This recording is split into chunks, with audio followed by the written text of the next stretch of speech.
So he was also still sending stuff, still trying to hook up with hygienists within the office as well. Yeah. One of which told a story to his old partner that he started sending her the love notes and the flowers and then sent her a bouquet of roses. And in the center was a dildo. Yeah.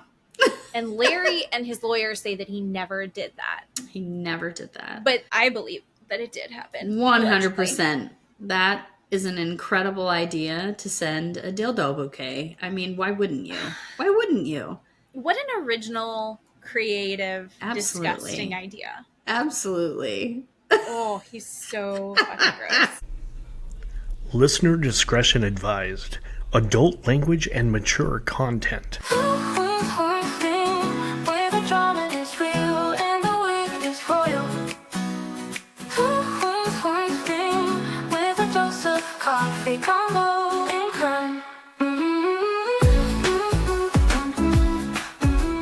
Welcome back, everybody. It is Two Queens, One Screen. I'm Jen. I'm Keely. And we are all over the place this week. Again. Again. School's back in session. Work has been nice and busy. So we're recording on a different day than we normally do. Yep. But that's all right. We have a few things we have to talk about this week. We had of course, we've been watching Bachelor in Paradise. Mm-hmm. We'll just kind of go over, I think, our big opinions about the last episode. And then also, the bombshells are back in the reunion for Love Island. I was so excited that they were doing this because I really wish they had done it last season. I don't think they did it last season. Mm-mm. And I love Andy Cohen, and I'm excited. Anything with more Ariana, I was about it. How did you feel watching the reunion? Well, I was honestly really nervous. I had a huge pit in my stomach going into watching it because I thought this is just going to be more bullying. Nobody's going to take accountability for anything. Mm-hmm. And, because of course they've been out of the villa for whatever, a month and a half. Everybody's on social media. They're all posting videos. They all have opinions about each other, and even more so now that they're not there. And I thought, oh, this is going to get ugly. Yeah. And, Andy being there, I thought, okay, he's going to be a little bit more of a mediator. Not that Ariana is not, but there's two of them there. Right. And I thought, okay, this is going to be good. And I really, yeah. Like, he knows how to deal with mess. No, if he can deal with Jax Taylor. Right. These kids are 20 years old and Jax is 45. So right. Anyway, I thought I had a big pit in my stomach, but it wasn't as bad as I thought it was going to be. It was pretty bad. Oh, it was not pleasant. It was not a fun reunion to watch. No, it was difficult to watch, but I was proud of Huda as a Huda fan. I knew you were gonna love Huda. I have to say, I did find the video where they pulled out Shelly and Huda having the conversation about Huda bringing back Chris. Yeah. And I was kind of wondering, because how much do we not see? Yeah. Oh, God. Saying, oh, it's for you. And we hours didn't really and hours, see that, yeah. but we had heard her say it over and over again. We had heard Shelly say it over and over again. Yeah. So we assume that that's what that's going to be. Huda, I feel like, was really redeemed in that moment. Absolutely. And Shelly looked like an asshole. Yeah. And speaking of looking like an asshole, what was Ace wearing? Oh, some green velour something. I don't know. With his big glasses, he just looked like a little nerd, and that's not who he is. So what are you doing? Yeah. Yeah, I think the end of this made Shelly and Ace look like idiots. Yeah. And just jerks. Yeah. In the end. And I think even Olandria did not come out looking too pretty either. I think that Olandria, because she's Team Shelly all the way. Team Shelly so hard. Mm-hmm. So like that part I think tames her, but I think overall, who's the winner of all of this Amaya Papaya won. But is she really winning? I think Nick and Olandria are the ones that are coming out on top at the end of this season. Like last season, I would say, even though it was Leah and Miguel, Serena and Cordell, yeah. Serena and Cordell won. I would say Leia and Miguel won, right? Yeah. They're the ones that are ending up the best out of all this. Yeah. I think that Nick and Olandria are the ones that are going to end up on top at the end of this. And if anything, this reunion just made everyone look worse to me. Like people that I didn't necessarily have negative feelings about. Now I'm like, ooh, I can't believe I spent all that time watching them. Yeah. Like, I hate that I cared about this. I really didn't care for Austin at the end of all of this. I really didn't care for Jeremiah either. Oh, yeah. Right? Did you hate Jeremiah more after all this? Yeah, I mean, yes. Him trying to explain and or clarify, I don't know what the right word is, with that whole love bombing thing. It was not going well for him. Not making him look better. No. I think it's this issue with semantics again. Yeah. Right? Yeah. Where you're like, okay, technically you were not love bombing. The real word that should have been said is, or phrase should have just said that he wasn't there for the right reasons. He wasn't genuinely there to find love. He was doing this to increase his social media standing. The whole thing was weird. I didn't care for that. I don't know what was going on with Belle Dash. That was weird. The whole thing was weird with her. Kind of like, I just wanted to turn the page and not really. Why were you there? Like a lot that they covered that I was like, why are we talking about this? Yeah. This was 2 seconds. The drama between Brian. Andrina, yeah. Andrina, gorgeous. Love her. I actually really do like her. But like, what was the point of talking about that? Who cares? Yeah. And then what I really think is telling is that at the end of this, Brian and Amaya, apparently Brian's been cheating on Amaya and it's over. Yeah. She's like, he's a piece of shit, but don't bully him. Yeah. I don't know if you've seen her social media. Yeah. She's gonna, in the end, I think, come out great. Yeah. But there was so much that I wish. I sent you a video. There's so much else that I wish they had talked about. Oh, that they did not talk about. Yeah. And I found that really irritating. I will also say, you're a big Huda fan. I'm not on Team Huda, but I enjoy watching her. Yeah.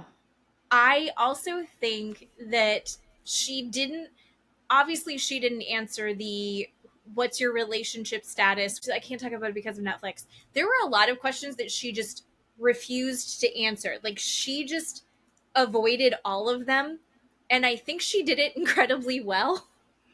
Just like, she's like, I feel like she wants to move on from this. Like all of this was so awful for her and put her in such a bad light that she's like, and I am moving on. We can talk about it, but you know what? I'm better now. Like things are better now. I'm over it. I look back and laugh and it's like, that was a month ago. And she's like, yeah, I've really grown. I'm like, okay, good for you. The show that I think she's going to be on Netflix, I watched another season of it. I can't remember the name, but it's just the reality stars finding love from all the different love shows. And then they get together and start dating each other. And I'm assuming that's what this is. Yeah.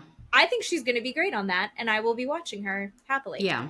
Yeah. I just think she's also a little bit messy. I do think that in the end of this, especially with the reunion, Shelley looks like the asshole. So in that part, she was hopefully vindicated. Yeah, I don't know. I was really upset with, Andy. Andy was really bothering me, especially when he would address Huda or talk to Huda. He didn't mock anyone else. He didn't name call anyone else on that stage, but he mocked her and he name called her. Call her? He called her Hurricane Huda. He didn't say Huda. He didn't say her name. He called her Hurricane Huda the entire time. He didn't say that to anybody else. He called her a single mother. She's not a single mother. The father is in their lives. Mm-hmm. She has a relationship with the father of her child. Yeah. Andy is a single parent. Mm-hmm. Andy does not have a mother for his 2 children. Andy Cohen needs to be called out to the carpet. Andy is a single parent. Huda is not a single parent.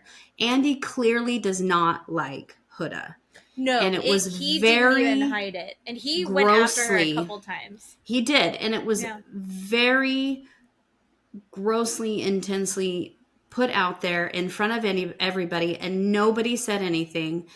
I was very disappointed in Ariana that she did not stop it, that she did not call anybody out on it. People continued to bully Huda. I mean, Shelley and Olandria trying to point the finger at Huda and her 6 million followers, calling the 2 of them racist. That is not Huda's problem. And the fact that it came out that it was Shelley's followers that did it, not Huda's followers in the first place. Oh, yes. Shit. Okay. It was Shelley's followers in the first place that did it. But they were wanting Huda to apologize and put out a post and really went after her for it. You know what that is? That is complete jealousy, because the fact that Huda has 6 million followers and they have 2, literally 2 followers, nobody wants to watch those 2 women on social media anymore. Do you know why? Because they're friends with the racist. They're friends with Sierra. The person who got kicked off the show is a racist, and they're seen out in public with her. The 3 of them. They're still hanging out with Sierra? They're still hanging out with Sierra. The 3 of them bullied Huda in the villa, and they're still being seen with her. But then they're calling out Huda for not telling her followers to not be racist towards Shelley and Olandria. I don't think so. Nobody stopped any of that. That they were done with Sierra. It seemed like Nick was really, really done with Sierra. Yeah. When they were talking about that. I didn't know that Olandria was still doing anything with her. They're still BFFs. The 3 of them are still hanging out. And it is disgusting to watch. It's disgusting to be talked about. And it is not Huda's fault. Now we know for sure it's not Huda's fault. And Huda should not have to do anything about it. Is not her problem what people on the internet do that follow her at all. It is not her problem. My point with the Amaya Papaya part, where she's like, she can't express herself without also saying, but don't bully him. I get that if you have a platform, it is your responsibility to use that platform in a positive way. But I don't know that I agree with, and this is just in general, I don't know that I agree that, like, you need to take a stand publicly about every fucking issue. Correct. Because I also think, like, in general, not everyone is well educated enough to, or versed in the subject of, like, having an opinion on, like, global conflict or the economy. And not everyone can have a conversation about that as a whole and get it done correctly. I don't want to hear how Amaya feels about certain political issues, because I think that's a lot of pressure to put on these people. Correct. And as much as, you know, I think Huda could have put a post out there to say, like, I'm not okay with this, blah, blah, blah. It's also not her job to stop all of these people. And Huda saying that isn't going to stop all of these people from doing that. And no one's going, I haven't seen anything from Huda about not doing that yet, so I feel like I have a green light. No. I don't think that's fair that they put that on her. No. I did a little bit see what Shelley was talking about when we saw the full version of the heart rate challenge. I didn't expect to see Huda lick Ace's pants. Did you expect to see Chris licking Shelley's genitals? In her thighs. Right. It was going both ways, though. It was the same exact thing. So Shelley needs to shut the fuck up. I think Shelley not being also upset with Chris and everyone going, well, it's consensual, it's consensual. It's like, well, was it? The only one that I think got it right was Iris, where she was like, we didn't have a good enough conversation. Everyone said it's fine, but then there's all of these unspoken standards that we've put in there, which suddenly that doesn't mean it's consensual anymore if there's all of these assumed things. And that's exactly what Shelley said. She's like, well, it's an unspoken like agreement. It's a thing that you can assume. It's like, no, that's the whole point, is you're not having these conversations. Correct. And you're angry at her because you didn't have that conversation. Huda did exactly what they were supposed to do. Exactly. And Shelley's upset at Huda, but she's letting Chris do whatever he wants. She's letting Chris lick her genitals, which is exactly what she's claiming Huda did to Ace. Right. I mean, they both did. We watched them both do it. Nobody cares at this point. Nobody cares. She's continuing to bring it up. I just don't see how this is all going to shake out. This just is so different from last season, which was epic. Yep. And so great. And then this one fell short so intensely. Yeah. I don't think anyone feels anything but a little bit disappointed by this season. Absolutely. So I don't know. I'm hoping Ariana can save next season. Not that it's her job, but I'm like, I love Ariana. I want next season to be better. I love Ariana too, and I was honestly disappointed that she did not speak up in any sort of fashion at all, anywhere in any of those conversations at all. I don't think she's a Huda fan either. At all. Well, I don't think she liked Huda. And she's there with Andy, and I think she's letting Andy take the reins.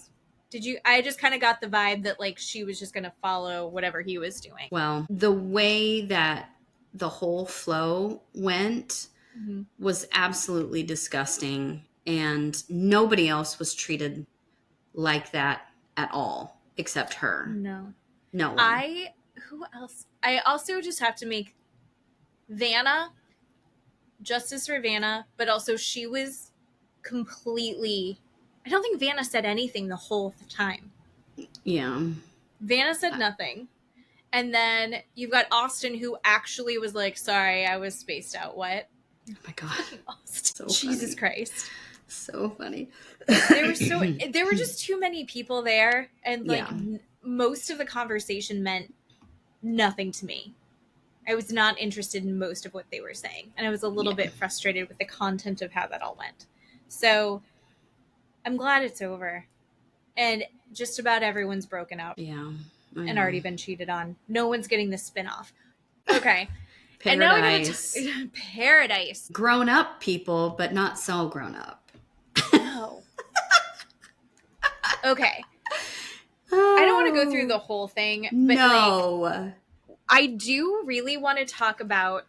So I am assuming that the glamping situation, was that what the old Bachelor in Paradise was actually like? Is that what it was? No, but that's funny. Yeah. I thought it was so funny that as they're putting it together, they had they send them all out glamping, and then they have to put a tent together, and there's awful bugs and everything. I thought it was genius that they took parts of the tent out on purpose. I know. And like they needed a hammer, and they gave them the tiniest hammer ever. I thought that was so funny. That makes me really love the show. Yeah, that was amazing. I thought that was really funny, and I loved that the Goldens were like, whatever, it's all fine. And they were boop, boop, boop. Yep. But I also think, for the most part, other than like Jeremy, most of these people are like not outdoorsy people. That's just not their vibe. Jeremy was like, we got it. I got it. Put it all together. I'm used to this. But I think most of those people, including the dudes, are not go camping, put together my own tent, spend the night outside kind of people. And I say that as I don't want to go put together a tent. I've done it before. I mean, we're Idaho people, so you go up into the mountains. But I loved watching everyone fight, but also not fight. But again, Kat is my MVP. I love watching her melt down. I felt genuinely horrible for her in this instance because I didn't realize how intensely she really hated bugs. She had a full panic attack. Yeah. That, I started to go, are they going to take her out? They need to get her out of, this is too much. This is too much. But it made me actually like Dale, because I had really fallen out of love with Dale, and now I'm back to like, okay, he actually was really there for her. They had the therapist watching all of it and giving her 2 cents about everything and scoring everyone. What did you think about her input? I loved every second of it. Yes, especially Andrew and Alex. That's the one I wanted to talk about. Yep.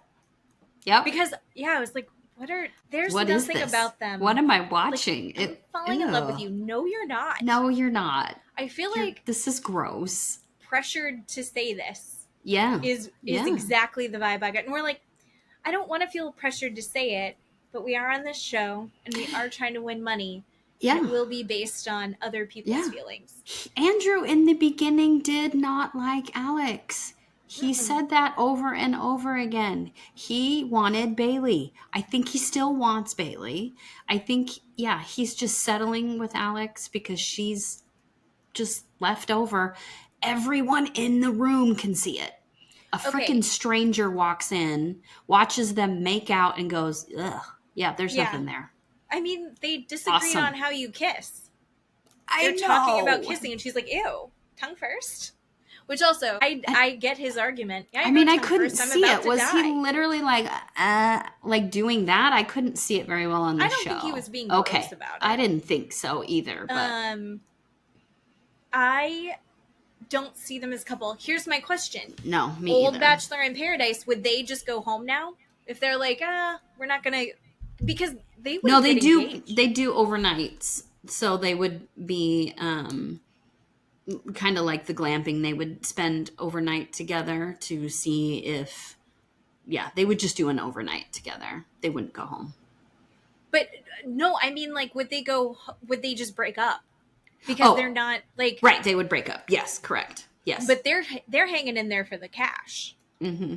But then they're pretending that they're not hanging in there just for the cash. Right, right. So if they were, a glutton for punishment, they'd go all the way to the end. Alex would think that Andrew was going to propose to her. Andrew would not pick out a ring, show up, and she would be like, "Where's my ring?" And he's not getting down on one knee, and he would look at her and go, "I don't want. You're not the person for me." And she would melt into a puddle. That's probably what would happen if this was a normal Bachelor in Paradise. If she made it all the way to the end. If they made it all the way to the end without the money, that's exactly what would have happened. All right. Yeah. Do you feel like, I gotta switch now to Keith. Do you think it's okay that they kept Keith around? Like, Keith really misses his girls. He really misses his family. He's so homesick. He's ready to go home. He doesn't feel good being there. And then everyone ganged up on Keith and was like, "Keith, we love you and we need you." And Jonathan's meanwhile like, "I'll take your trash. Do you want me to bring you a fresh drink?" Hey, buddy. Yeah. Anything I could get you? Yeah. See, here's the thing. With the money involved, yes.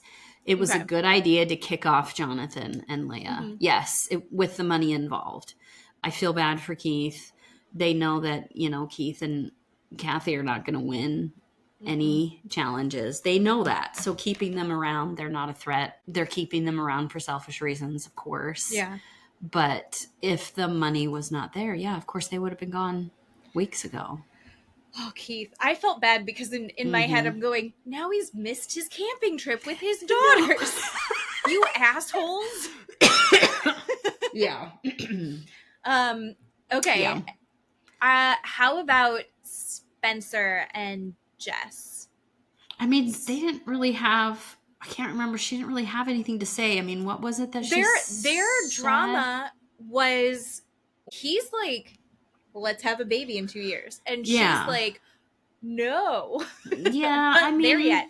And he's like, "Are we going to move in?" And she's like, "My lease is up in 2 months. That's way too soon to move in." I think he's farther along than she is. Yeah. I don't remember their ages, but he's ready to do all the things. And she's like, "I'm not quite there." She's like, "I want to get pregnant by the time I'm 30. Yeah. And he's like, 30? That's much later than I was thinking. Yeah. So she's got to be farther away from 30 than he is, I think. Yeah. But here's my thing. If a man is in love with you and a man is saying all those things to you, yeah, what are you doing? Just do it. Just do it. What are you doing? You need to do those things. I don't understand. Or she needs move in with him, have a kid. 9 out of 10 men are not going to say the things that Spencer is saying. That's true. They're not. But see, and I'm devil's advocate here. They're I think she's honoring herself. She needs, and that's fine. Not ready. Then she needs to break up with him. She's being selfish by staying with him. She's just hurting him by staying there. She needs to leave because she's already made up her mind that she's not going to do these things that he really wants to do. And he is very adamant and really wants to do these things. And she's already made up her mind that she's not going to do. She needs to leave. She needs to leave the man alone and let him go find someone that will do that. She's selfish. But then they're like, but look at how amazing and patient he's being. And they're like, look at how great he is. And so he needs to go, I can't actually be patient. I got to peace out. 100%. Ugh. Because I one of them, because I think they're both good people. Oh yeah, for sure. She doesn't have a mean bone in her body. Of course not. No. But she's being selfish right now.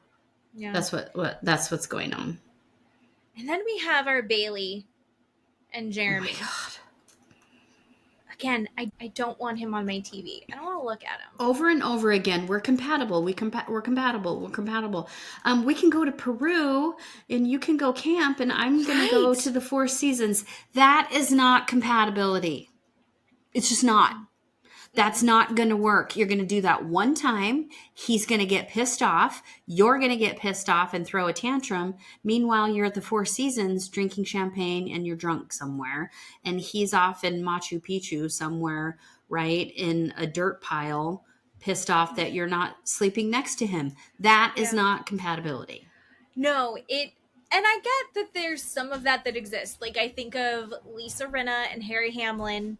And Harry Hamlin goes to, like, fucking Canada for, like, 4 months of the year, and that works for them. But I don't think that is what they're looking for. And it's also, there's a stage of life where that works. So you can't have that separateness in a marriage if you're also planning on having babies. That doesn't work. Yeah, no. Honestly, part of me really wishes that Bailey had gotten together with Andrew. Yeah. Or someone that was more into her. I just don't see Jeremy actively being into her. You know? Oh, no.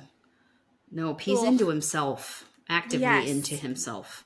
Yes. It's very Jax Taylor vibes without the personality to back it up. And I don't even like Jax. The other thing is, then they gave us I wish they hadn't, actually. But they gave us the teaser for next week. And they just blew the doors wide open. Everything is different than they told you. They are saying they're bringing everybody back and everybody gets to come in and have their opinions. Fucking Sean's just coming back. Big Brother. I'm hoping they get a vote. I hope they get to vote. You know, like Big Brother. If you want. Yeah, I hope they get to vote. I'm wondering if that's going to happen. Sean is coming back just to fuck off Dale. Kat's. Yep. Yeah. See ya. You're Dale's not going anywhere. Cat. Yep. He's just there to blow up everything for them. Also, by the way, his dad is like a minor. Oh, okay. Minor politician. You looked it up? I did. And he's like whatever. And he's been embroiled with scandal for like money problems or something. I don't totally remember. You can Google it. Allegedly. Okay. I didn't care that much. But it's not like his dad was in Congress. So, Sean, maybe don't do that because... He's going to. He's still going to. And I'm here for it. I cannot wait. Yeah. The biggest twist of them all is that apparently you literally choose the love or money. So whoever it ends up being finished with, they have to choose. Which, how do you do that? Correct. So if, let's just say, theoretically, Spencer and Jess win. Yeah. Okay. And Spencer's like, let's get engaged. And she's like, yes. Then they don't get the money. But if Spencer goes, we're going to choose the money and never see each other again, they would just get back together right after. Although they live in different cities. It's not going to work, Spencer and Jess. True. Just so everyone knows. But they would just get back together later, right? I think if Matt and I... If they were like, Matt and Jen, $100,000, you can stay married and get nothing, or you get divorced, which, by the way, they have them for $99. I've seen signs all over the place. $99 divorces. They're like, get divorced and get a, like, split $500,000. I'm signing my divorce papers right now. Right. I'd be like, where is it? Fine. Yeah. Great. Amicable. Yeah. Reconcilable differences. Exactly. And then we would just get back together after.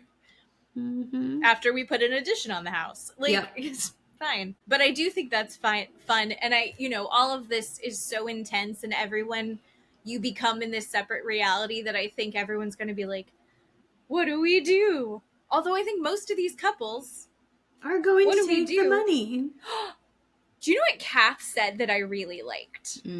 She was talking about who deserves the money. Ugh. Did you hear that part? She was talking about, you know what?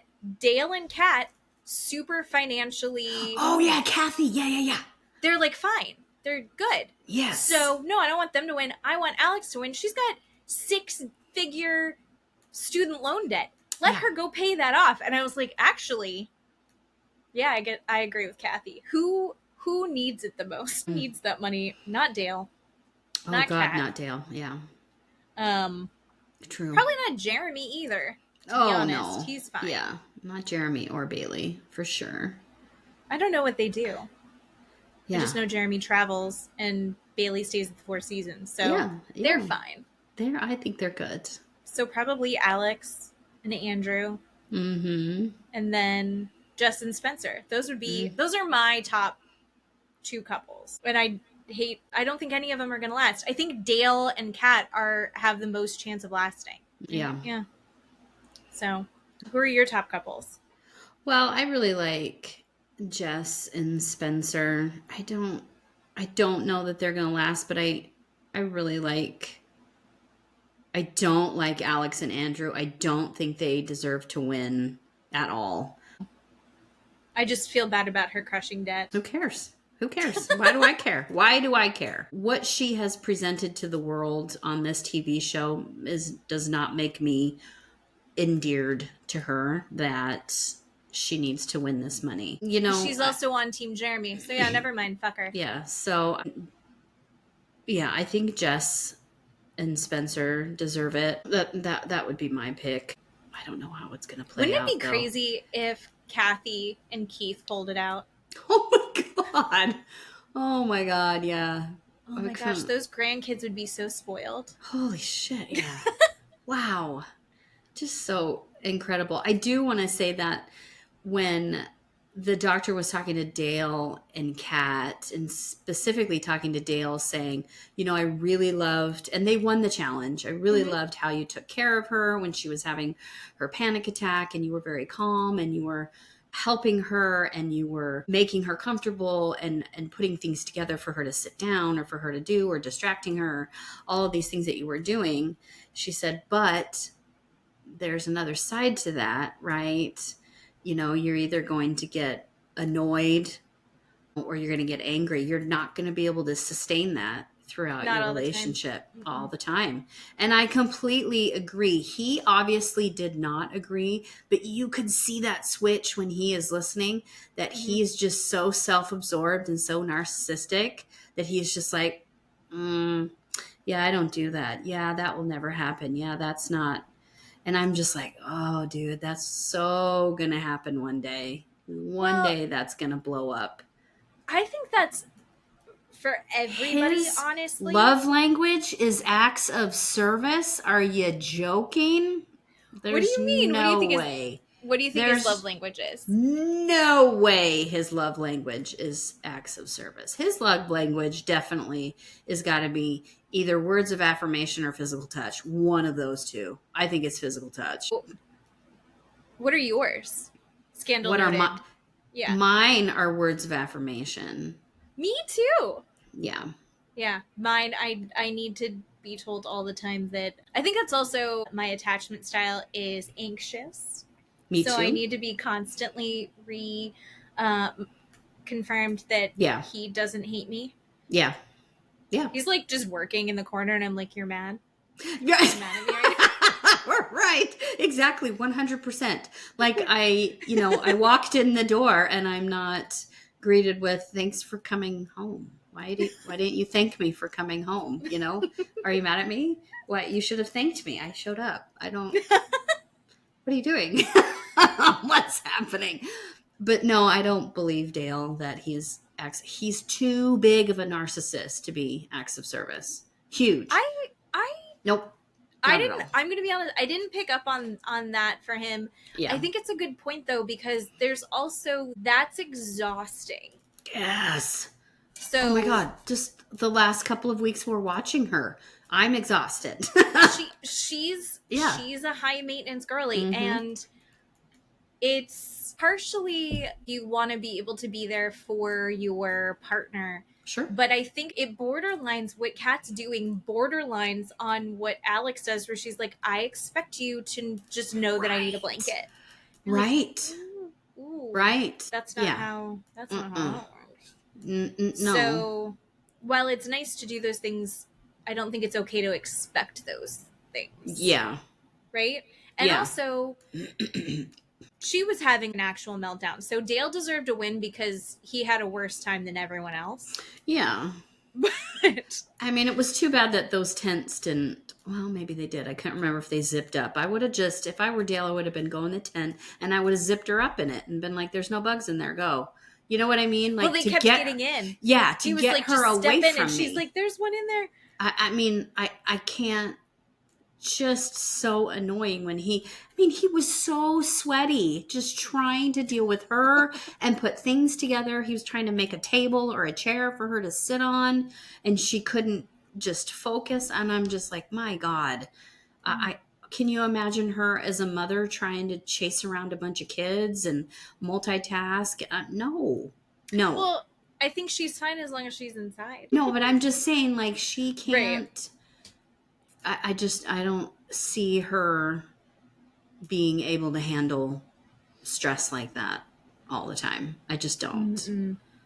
No, bugs that was a like, full meltdown.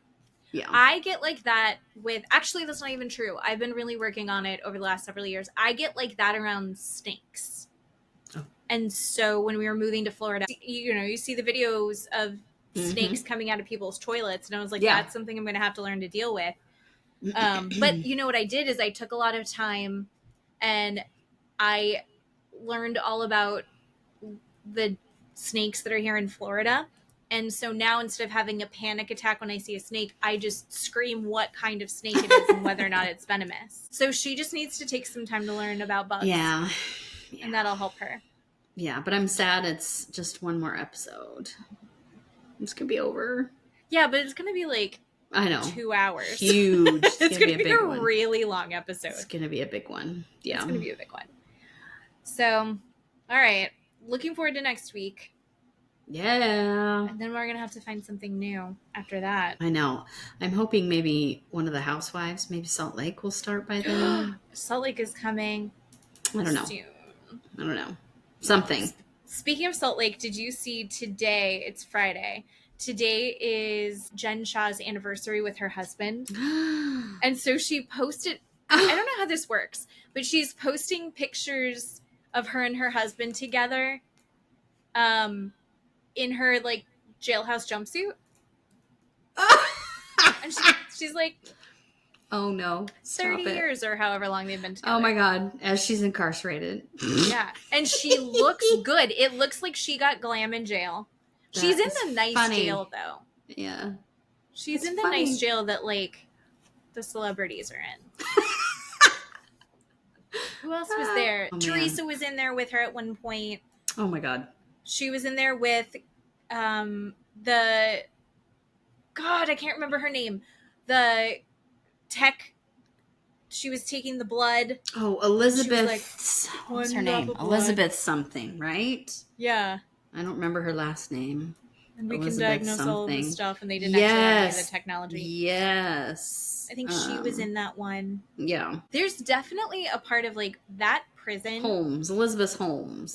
Holmes. Yeah. That prison seems like, is there a way to go there? Because everyone comes out hotter. It's like you get a certain amount of time off of all of your responsibilities. No! Yes. You're going to the gym. You're not having to think about what you're eating. They're giving you all their meals. Apparently, they're feeding them very healthy food. Because everyone's glowing. Everyone's skin. If Jen shot, there's no way that she's getting glam in there. She's just, her skin is perfection. Oh my God, I love that. And then they've got activities. How do I go to prison? How do I go to that prison? Don't. I want to go to, that's not okay to say. To that no, prison. Not okay to say. Don't say I don't that. really want to, but I do.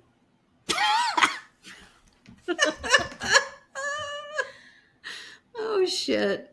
Oh, it's like Jax Taylor should go to prison for a little bit.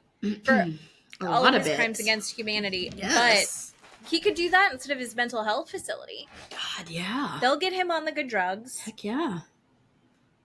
Imagine what it would do for his skin. Shape him. He looks so bad. Up. Yeah.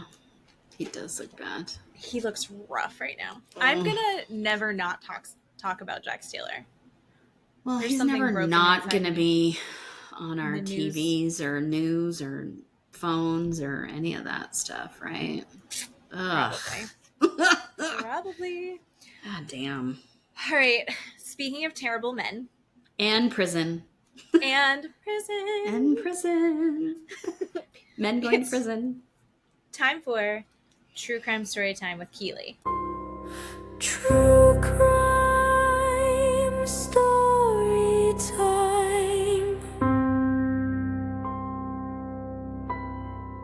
Whispers in the dark. Truth leaves a mark. True Crime Storytime.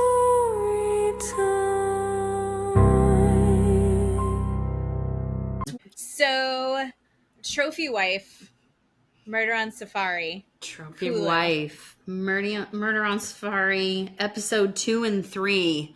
Yeah. Oh, good grief. So we left off last week where they were talking to Lori in prison. And we had no idea that Lori was in prison, had anything to do with Bianca's death at this point. So now episode 2 opens with Lori's, I guess, side of the story where she is talking about how she met Larry. So she said she met Larry in early 2002, so about 14 years before the murder. And she started working at the original dentist office, the dentistry, with the 2 partners that kicked him out. So she started working there. And she said that right away, Larry was sending her love letters, cards, and flowers. But the funny thing is that her daughter in episode 1 was like, they didn't have a relationship for over a year. So she said she finally said, okay, yes. So they started going out on dates. And then she said someone told her that Larry was married. She didn't know Larry was married. I find that hard to believe. Bullshit. Yeah. Because Bianca was helping with the business. Yes. Yeah. Ugh. So she was the office manager / hygienist there. Lori's story is that she said, I asked Larry because a staff member told me that Larry was married. So I went to Larry and said, hey, dude, you're married. And Larry's response to me was, oh, it's totally fine. It's not a big deal. Let me be your entertainment. That's just for Matt. It's so fucking gross and dumb. Does that even mean? What is that? That is not attractive. It's not sexy. apparently it is to Lori. Yeah. Lori is so... If this episode, if you didn't really like Lori, you extra hate her. Oh, God, yeah. Yeah. And her fucking daughter. Being like, it's been really hard for my mom. Oh, my God, yeah. So Lori says, look, we bonded over our childhood, that we both had crazy mothers. And I was like, oh, okay. I would genuinely like to hear more about their crazy mothers. I love a crazy mother story. So she said they bonded over their crazy mothers, and she said they started traveling together, and as they traveled, they fell in love. Here's my thing. If you're traveling with a stranger and or someone you're like, oh, sure, I'll just go to Vegas or I'll go to Africa with you, but I don't really know you. Dubai. What? It looks like one of their first trips. They were in Dubai. It's weird. It's super weird. At the Burj Khalifa. Everything I swear she says is either an embellishment or some sort of lie. I just don't understand. Well, and it's like, we accidentally fell in love when I was letting him take me on these very expensive trips. What? And we were sharing rooms together. It's like, when he took you to fucking Dubai and dicked you down, then you accidentally fell in love? Does she not? Yeah, I don't. We're you don't listening. have to be a critical thinker to put 2 and 2 together here. Yeah. Like, no, something. Hello. Oh, it suddenly became pure? Yeah. Because you loved each other while he was cheating on his wife? I don't know. Because you loved each other? I just...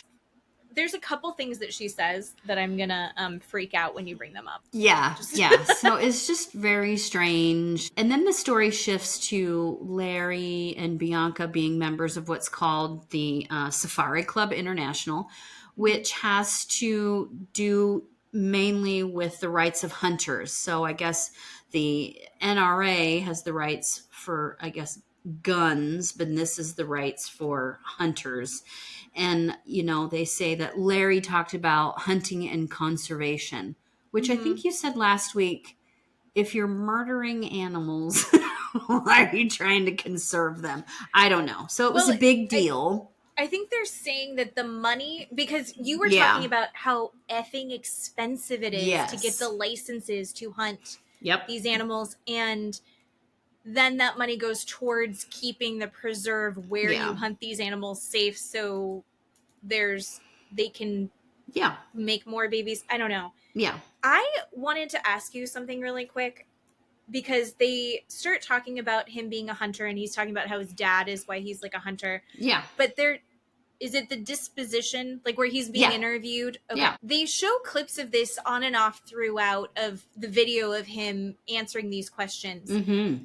Every question they ask him, whether it's something that would need a longer explanation or basic, like, when did you get married? Yeah. He has these very long pauses where he goes, yeah. Yeah. That would be and then it's like he has to think, is that normal? Because they've had to be so prepped for these cases and trials, or is that weird? It read as very odd to me, but I'm wondering if that's normal. I do like the fact that you bring up his demeanor in the deposition, because I think it was odd. People tend to think about their answer first, yes. Mm-hmm. But what I picked up on was every time they asked him about himself, he was very much filled with pride and very much, look how narcissistic I am, and I really want to talk about myself. Mm-hmm. You could just see his head just getting bigger and bigger, like just filling up the room with his ego. So the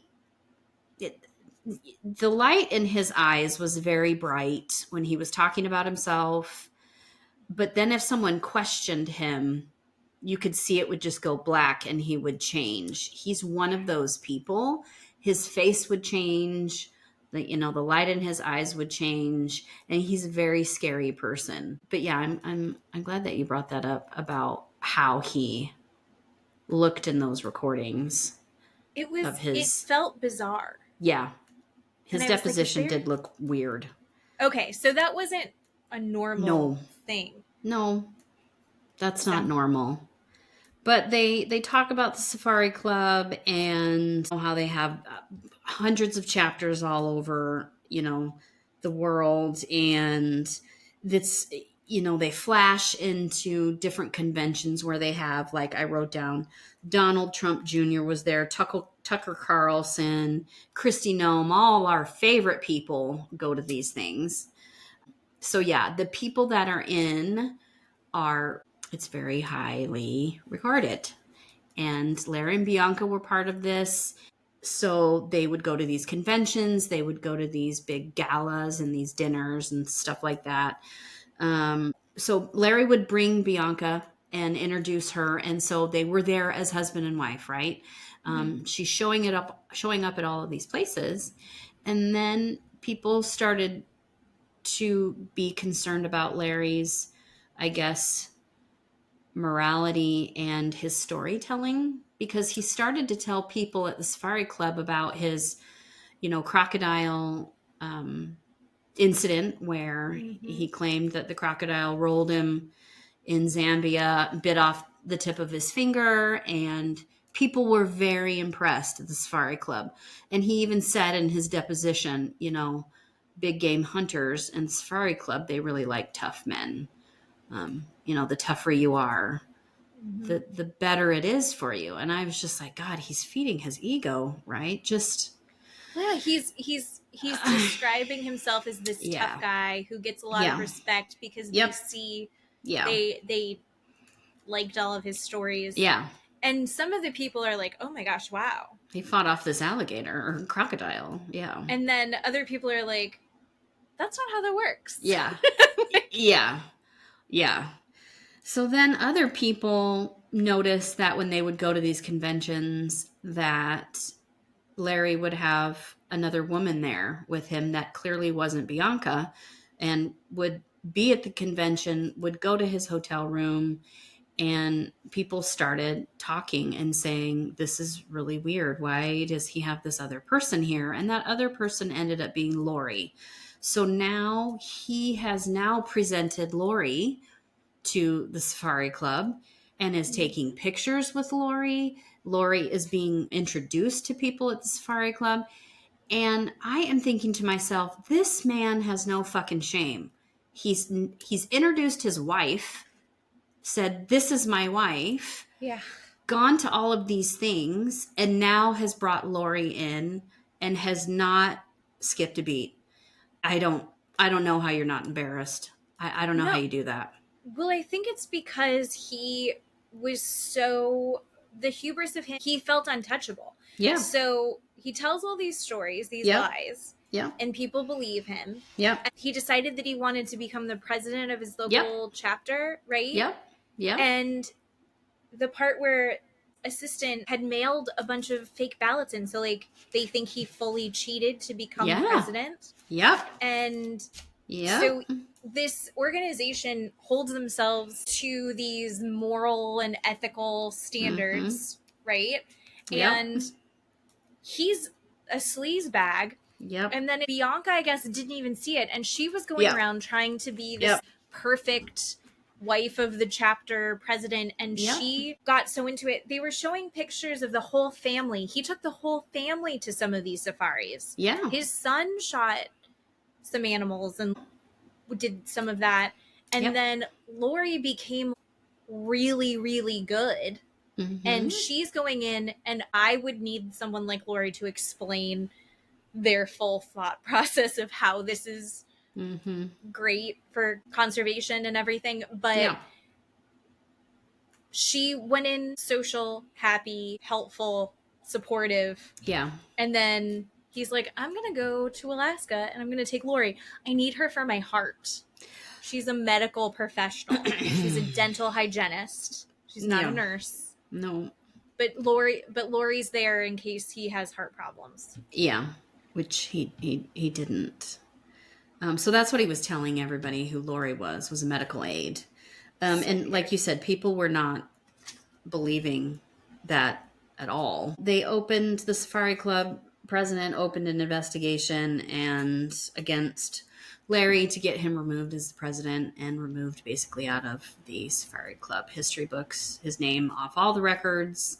I know. And that was successful. So they got him kicked out of the Safari Club. Bianca was thinking, he just kind of, I guess, had a bad day because she loved him so much.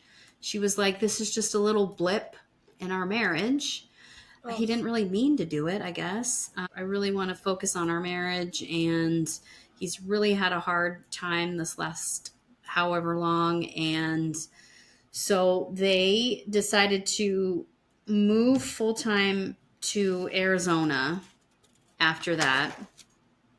And they're in Arizona. Lori is still in Pittsburgh, PA, and she's thinking to herself, okay, well, Larry's moved on with Bianca, but I'm still here taking care of these businesses. So Lori is now telling us what a giant martyr she is becoming. No. I mean, it does seem like, not that Lori deserves correct any empathy here, but he leaves. He goes to a whole different state because he's embarrassed himself so bad in Pittsburgh. Yeah. With all of these elite people. Yeah. And he's got to kind of redo everything, restart in Arizona, which the fact that his wife let him do that is kind of incredible. Right? Yeah. So then they have this house, they're rebuilding their lives. Lori's back. They've got 5 offices. Yeah. That she's running. Yep. All by herself, and they're understaffed, and so she's pissed off. Yeah. Then Larry's like, I'll just fly back and forth. Yikes. Really? You just want a little bit of, what'd you call it? Dicking down here and there. That maybe wasn't satisfying her enough. I'm not sure. But well, her daughter was crying, and she's like, she was working 7 days a week. Oh God. Yeah. Yes. Very upset about the whole thing, and very proud of her mother, how she was dealing with it and taking care of everything. We do hear this kind of random story from one of the staff members that she claims that Lori went to her house one time, opened a bottle of wine, and the staff member said, Lori didn't really have any friends, which, tracks when you're watching this show. But she apparently tells this staff member that she gave Larry an ultimatum about Bianca and said, look, you have 1 year to get rid of her.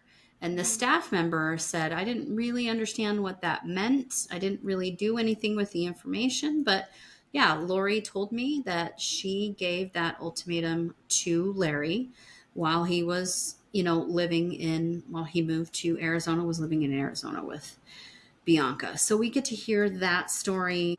And that was just kind of a little strange to hear. Not quite sure what that was about. So about a month, they say, before the murder happens, Bianca tells everybody that they're going to go back to Zambia for another big game hunt. They're working on their marriage, and they're going to be alone. There's no pressure. It's just they love to do that, and this is just going to be the best thing for them to go do that. Bianca's basically going to do this leopard hunt by herself. So Larry is just supporting her. That's what this trip is, for Bianca to do this leopard hunt. And then we get to meet these African guides that help them, which were great. I really liked, how they explain it. So this guide, his name was Spencer. He was the one that was with Larry and Bianca.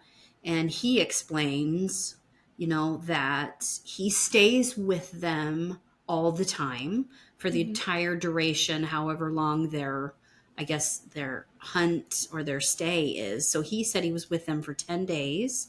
He stays in a tent, and the couple, or Larry and Bianca, stayed in a cabin. And then each day they would go out and try and track these animals and do these hunts together. And he said, they were together so long, they became family, right? They were joking and telling stories. And he said he could tell that Larry and Bianca were really in love, and they took care of each other and laughing, having so much fun. Yeah. These guys seem like so cool. Yeah. I would love to I could just listen to these guys tell stories. Yeah. So his job is to guide them, help track the animals, and they're incredible at it. Yeah. And then also their job is they're all organized through the national park. Right. In Zambia. Yeah. So they're monitoring as well. So they're saying, okay, here's the animals that you're allowed. Here are the animals that they got. Yeah. And he said that he, had her book, her like licensure book. Again, I don't know enough about hunting to speak fluently on this, but he said that he was going through and she was super impressive. Yeah. With all of everything that she had in there that she had taken down. And that also, he said that she was one of the most expert hunters he'd ever worked with. Yeah. Even among all the men, she was better than just about anybody he's ever hunted with because she could take all these animals down with one shot. Which, again, not my deal, but she was badass in this sense. But then on the other side, she was a total doormat for her husband for some reason. Yeah. Her problem was that she loved her husband and her husband was evil. And she had all of what happened from her kids. Mm-hmm. So her kids were adults at this point, but they never found out until afterwards about the cheating or about the SCI stuff. Yep. Yeah. It's so sad. So on the day of the murder, so they're in the Kafue National Park in Zambia, and they say it's, in the morning, it's right at dawn, and then they hear the gunshot. Mm-hmm. So the guide goes into Larry and Bianca's cabin, and he says that Larry tells him that Bianca has accidentally shot herself while she was putting away her firearm. So they're packing, this is their last day, and she's packing her firearm and putting it away. So he was in the shower, and he came out of the shower and found her dead on the floor in a pool of blood with the shotgun lying on the floor next to her. This is what he's telling the guide that happened. So the guide said, I'm going to call the police. This is a police situation right now. This is what we do once, So we get to meet the police chief, and the police is saying, okay, well, there's something immediately wrong. A couple of things that are immediately wrong. Larry says, I was in the shower, I heard the gunshot, and I came out and found Bianca dead. But Larry was fully clothed and completely dry. Mm-hmm. So at what point did Larry put on his clothes? Mm-hmm. So they didn't believe him, I think, that he was in the shower at the point of when she was shot. And also, the second point was the guide said that he had cleared the firearm the night before after their hunt, which means there was no bullets in the shotgun. There was no bullets. They looked in the gun. So how could she have shot herself if they cleared it the night before and she was putting away a hollow gun? So that doesn't make sense either. So we get to see pictures of the crime scene, and Bianca's body is on the floor of the bedroom, but they have a blanket over her, and there's blood. We don't get to see a lot of blood on the floor, but there's kind of a trail of it almost she's at the foot of a dresser. Her body's up against, kind of on the floor up against the dresser. And there's blood kind of between her and the end of the bed. And then you see the gun case there on the floor by her, near her body. But there's no blood on the gun case anywhere. I would think, first of all, if she had shot herself, there would have been more blood spatter everywhere in the room. But there's just kind of little pools of blood near her that we can see because she does have a blanket on her in the pictures. So what ends up happening is the next day they get this call. The police gets the call from the embassy, this gentleman called a consular chief from the embassy, that says they have a medical examiner's report that they're going to cremate her body. This is 24 hours later. Right. Yeah. And the police are saying, what in the hell is going on? What do you mean you're going to cremate the body? And so the embassy, their spidey senses are going off. They're like, there's something weird going on. They are the ones that went over to the cabin and took the pictures that we get to see that I just described. Yep. So he runs over there. He takes the pictures of Bianca and Bianca's body. Otherwise, they ended up cremating her. We would never have seen her at all, her body or the crime scene or anything like that. Everybody is very confused about how fast everything is going. Larry is very adamant about, I just want to cremate her body. This is how it's going to happen. They call Larry back and try and question him. They bring him back into the police station and they're questioning him about you were dressed, about the firearm having been cleared with no bullet in there. And then at that point, Larry says, well, I think she killed herself. She committed suicide. Yeah. So now he changes his story, and we get to hear Larry on this recording trying to describe for the audience about how he felt and being treated when he was there after she died. He says, imagine you're in a third world country and your wife passes away and you're needing help. Sir, that is not what happened. That's not what happened at all.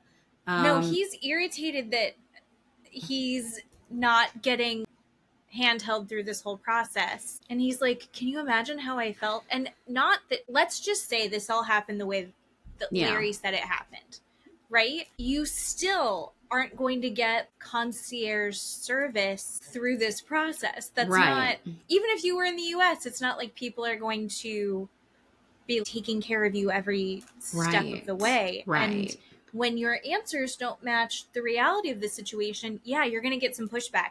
And the fact that he was getting so much pushback, not even that much, and he was so pissed off at everyone. They were interviewing Dan Foote, who was the ambassador to Zambia. I fucking love him. Dancing to Africa by Toto, the song. The places, okay. I loved him. Just again, to these documentarians, the places that they're interviewing these people are so theatrical. So, like, his assistant, Larry's dental hygienist, was getting interviewed in an antique store, and then this weird little, tiny, very elaborately decorated diner or something. I could not figure out where she was. I know. It looked antique and haunted. / also maybe in the bayou. I don't know. Then this guy, Dan Foote, who I don't think was involved in basically much of anything of this. He's just there to give a little bit of an explanation of the U.S. Zambia relations. Sure, yeah. He looks like he's trying to pull off some sort of John Travolta in Pulp Fiction look. Yeah. And he really feels like he is a raconteur. So when, for some, again, I can't totally figure out why they're giving him so much airtime other than he is an absolute character. But because it was a misty morning in Zambia at dawn when a shot breaks out across the savannah. And you're like, what the fuck? Right. What are you? You weren't even there, Dan. I know. It was amazing. He was amazing. Just watching him turn on that song by Toto. The jukebox. On the jukebox and then dance up to the camera where he's going to sit down and then he says, I'm just trying to get my motivation to speak. I'm like, what are we about to hear, sir? He was so excited to be on camera. He was amazing. Right. So, the counselor chief, 2 days after the murder, the counselor chief, at the embassy, they're looking into Larry's background, his career, his history. And they're basically saying, Larry's wanting to create this narrative about what happened, how it happened, and he's going to stick with that, and nobody's going to say boo to it. He's not going to let anybody. Bianca does get cremated 2 days after the murder, and the medical examiner's report and the police report said she was, killed by a shotgun to the heart. That's what ended up happening. They ended up going with that. And Larry was never detained. He was never arrested. He was never charged with anything, and he is free to leave the country. That's it. He just is gone. He steamrolled them all. Yep. So Larry says he left Zambia heartbroken and sick, but it was just an accident. I mean, who talks like that? I can't imagine if something like that so horrific happened. Not once did this man mention his children. Not once did this man say, I'm going to call my kids. Not once did he say, oh my God, my kids, I've got to tell them. Not once. No, he wasn't protecting them at all or thinking of them. Nope. And nope. No, it was all about his feelings leaving. Granted, again, the people who did this documentary really hate Larry. And they go out of their way to be like, look at this POS. So they're not going to include any information that makes him look like a good dad. But at the same time, you don't hear him going, first thing I did to do is call my kids. I've got to call my kids. Or like, how the fuck did this happen? Why would she do that? I don't understand what she was doing. I'm so sorry. I didn't know. There's nothing for her. There's no part of what happened to my wife. Nope. What happened to Bianca? He's not talking about what happened to Bianca. He's talking about him. The administrative shit that he was frustrated that no one did for him. Yeah. Because Bianca probably always did all that kind of stuff. Oh, yeah. Anyway. He says, Lori's dealing with his business for him. He's not doing any of that shit. I'm walking around Zambia like a zombie. I hadn't eaten in a day and a half. I was half in tears and in pain, and the emotion was indescribable. Again, it's all about him. What am I missing? No, none of that is normal. Not in the slightest. He didn't reach out to his kids, right? No. Like, so, yeah. Well, not even close. I don't know how you make that call. Let's say that all of this happened the way that he said it happened. It's got to be awful to have to make that call to your children that this has happened. But he just didn't do it. He just didn't do it. We find out in the next part that it says 1 week, ladies and gentlemen, 1 week after the murder, his children still have not heard that their mother is dead. Which is not heard. Normal. Because the daughter, I mean, she was such a good mom, and they were always in contact. And obviously it's going to be difficult in Zambia. Yep. But the kids have been trying to get a hold of their mother. Yeah. And they're freaking out, and they're telling their coworkers, they're telling their friends, I can't get a hold of my mom. I don't know what's going on. Yep. Yeah, that was just disgusting to me. I just felt so icky that he still, after a week, had not told them. So they finally find out a week after. We hear from the son that he tells the daughter, and we get to hear this devastating phone call from the daughter we end up at the very end of the show learning that this phone call that we hear is she's calling Larry and basically calling him out for what happened, but we don't have that context yet. But she's just devastated. She's like sobbing uncontrollably, saying, I can't live without mom. How am I supposed to go on? How could this happen? And you, as a viewer, are just heartbroken to hear the hurt and the pain in her voice, finding out that her mom is gone. It is so tragic to hear. It's so painful to listen to. It's just awful. So then we get to hear all the different staff members find out that, Bianca had an accident in Africa and has died. And every single one of them are like, Larry did it. Larry did it. Larry did it. Every single one of them. And Bianca's friend from SCI was like, I don't believe this for a second. Yeah. All of these times she's having this happens on the trip where she's supposed to be reconnecting with Larry after he fucked everything up so bad. Yeah. Then we go back to talking to Larry's insurance broker, Bill, which he's a character. I liked him too. And he goes back to their insurance policies and he's like, look, I told you before, they both came in and signed up for these insurance policies. It wasn't anything weird. She went and signed all the documents. She went and had all these doctor's appointments. And I did not find any red flags about that until I found out that Larry had gotten more insurance policies than he had signed up with me about. So now we're fine.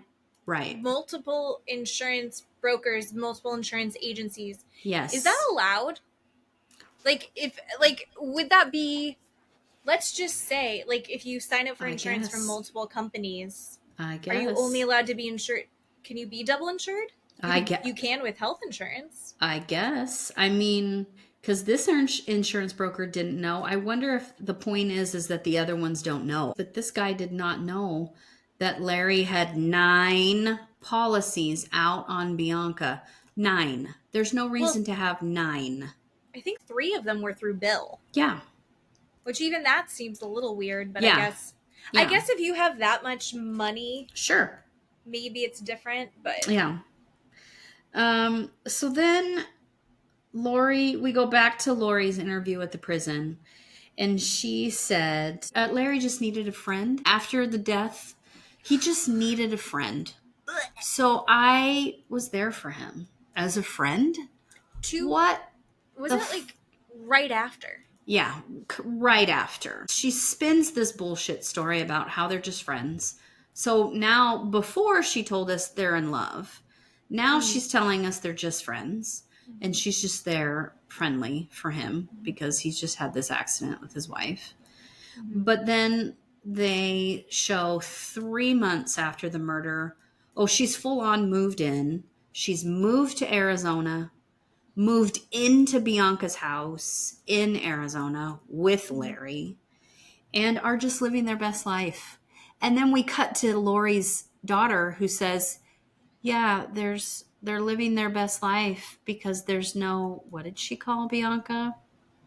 Distractions they wanted a fresh start without the memories. Without the memories. What a euphemism.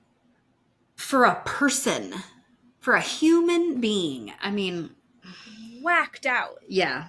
Totally gross. Totally whacked out. Maybe it's good that the people that we love can't necessarily see us for our faults. But this pair of rose-colored glasses that her daughter has about this whole situation is insane to me. Yeah. Yeah. So after a while, I guess they decide that they don't want to have the memory in this house, and they decide to build their own house in Arizona. Around the corner. Right. So they build their dream home, their forever home. And Lori says, we lived there. It was magical for years. They lived there for years together. They had, a 2-floor trophy room because they had so many big game trophies in this house that Larry, I guess maybe, and Bianca, I'm not sure, had I know. What killed. happened to I don't all know. Of Bianca's trophies? Yeah, I don't know. So they're living their best life in Arizona. Then we cut to this bartender named Brian, and he says, dragon. Yes, and he says people in Phoenix, they got a lot of money. They go to this steakhouse restaurant and they can drop $1,000 just sitting at the bar, and they have no problem doing that. And Larry and Lori were frequent occupants of this specific steakhouse. They would call ahead, get their certain chairs or places at the bar. ready and they would show up, and Lori would have a fur or she would have an expensive purse, and they would order expensive meals at this restaurant. And Brian told this story at the end of the episode where there's music playing and he could feel the tension between Larry and Lori while they were having a conversation, but he couldn't hear the conversation. He couldn't hear what they were talking about. But as the music changed and there was quiet in between songs, he said that Larry pointed his finger at Lori and said, "I killed my fucking wife for you," just as loud as he could be. Didn't care who heard it. Didn't care if anybody saw it. And Lori got up and left, took her purse and her mink coat and left. And Brian thought, what is going on? And that was the end of this episode. We're not quite sure what even that meant. I mean, we can all kind of glean. So that's where they end this episode. The very end of this episode, they have a disclaimer. Yeah. With that footnote. Yeah. Were you going to talk about that? You can tell. Go ahead. It's so good. It's so fucking good. So this has been denied by Larry, but several people are saying that while Bianca was alive and while Larry was with Lori, he was also cheating on Lori. Yeah. So he had Lori running around taking care of all of the different offices. So he was also still sending stuff, still trying to hook up with hygienists within the office as well. Yeah. One of which told a story to his old partner that he started sending her the love notes and the flowers and then sent her a bouquet of roses. And in the center was a dildo. Yeah. And Larry and his lawyer say that he never did that. He never did that. But I believe that it did happen. 100%. That is an incredible idea to send a dildo bouquet. I mean, why wouldn't you? Why wouldn't you? What an original, creative, disgusting idea. Absolutely. Oh, he's so fucking gross. Oh, God. So episode 3, they just get right in there and they start talking about how happy, right? Lori and Larry are living their best life for about 5 years after the murder. And I am thinking to myself, where, they definitely have cashed in these life insurance policies to build this home in Arizona to get Lori these expensive fur coats or these expensive purses, everything. They go back to Bianca's friends and they talk about her and how great she was. And they describe her because they want to talk about the memory of her for a little bit. But Bianca's friends also say, look, we are not going to let it lie that we think that Larry killed her. Something happened in Africa. We know he did something shady. The man has cheated on her for 15 years. He's just evil all the way down to his toenails. So each one of her friends, either in Safari Club or, through the dentist office or just through her personal life, they start calling the FBI and they start leaving these messages. And Can you imagine being so we have to call the FBI? Incensed. And multiple people are like, this doesn't add up. Somebody's got to get involved in this. Somebody's got to check in. Even the bartender's like, what the fuck? Yep. Called the FBI. I loved it. One of the things that you said about Larry before that multiple people comment on is the fact that he has this switch. And you were talking about it during his depositions, that he would change and he would suddenly, his eyes would go black and he would go into a rage. The dental hygienist saw it. I think the bartender kind of mentions that that's what he saw him do. So a lot of people have seen this other side of him and how quickly it can flash back and forth. And I'm sorry, Jax Taylor vibes. Oh, right? Man. Right. For it's sure. So they creepy. Have these so scary, charismatic character features to present to a person in front of them to draw you in. Right. Mm-hmm. And then once you're there, then they manipulate you and control you. They change on that dime and can manipulate and control you. And that is a scary person. Right. So then we get to meet the FBI, and these guys were great. And they are like, look, we get calls about people all the time. And most of the time, they lack this specificity in anything that we can do, because a lot of times it's just conjecture. They're like, I think he killed her, but we don't have any proof. We don't really know why. We can't really give you anything. But these FBI agents were like, we were getting all of these calls. They had a lot of specific information. They had a lot of things that we could follow up on. And so they did look into it, and they finally look into it about 3 years. The murder happened in 2016. They looked into it at 2019. And they explained the FBI does not get involved in foreign country murders. They just don't do that. That's not something they do. It is very rare for them to do that. And so they said, we got all the information from the Zambian police. We looked over the medical examiner's report. We looked over the police report. We find out that in the pictures of the body, right, that we described, this is really going to be a hard case because they cremated Bianca, so we don't have a body. We find out we don't even have a weapon. What Larry did to the fucking gun. So Larry broke it into pieces. He put it in different boxes and then gave it to people to dispose of. Do you think that's shady or not? I mean, I think what the actual fuck?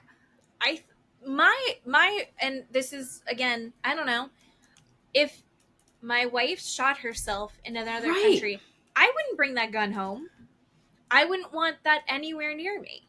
Right? He took it home. It's just too...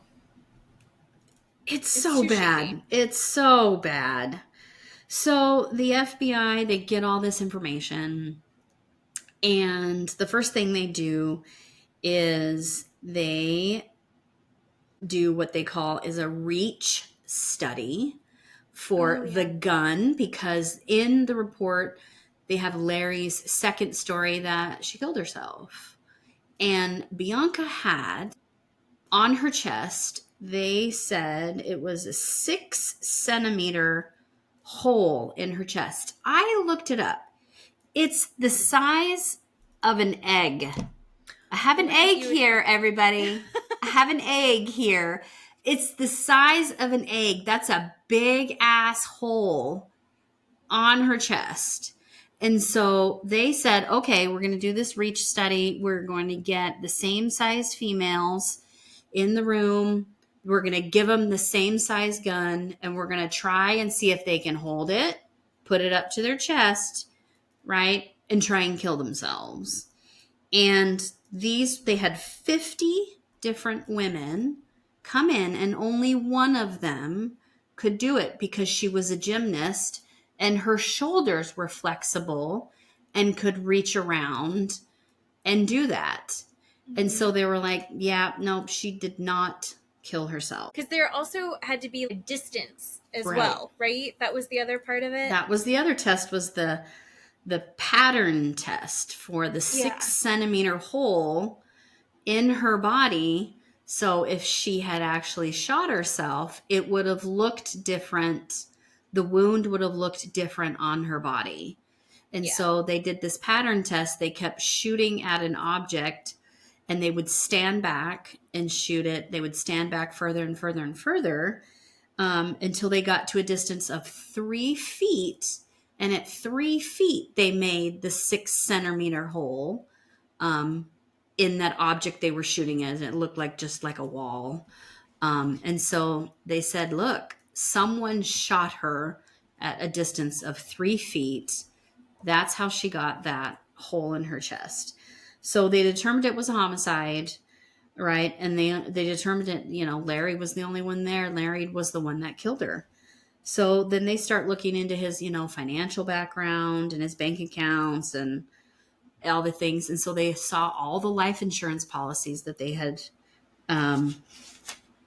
that Larry had got on Bianca, all the 9 life insurance policies. And it was 7 different companies. Yeah. That he went to. Yep.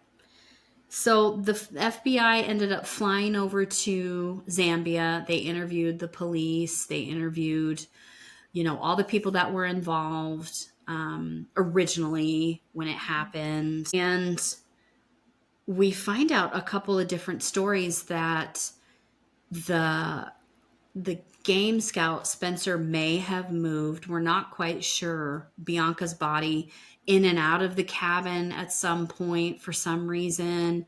So a lot of different things happened at the crime scene when they went and interviewed people back in Zambia, which was never told before.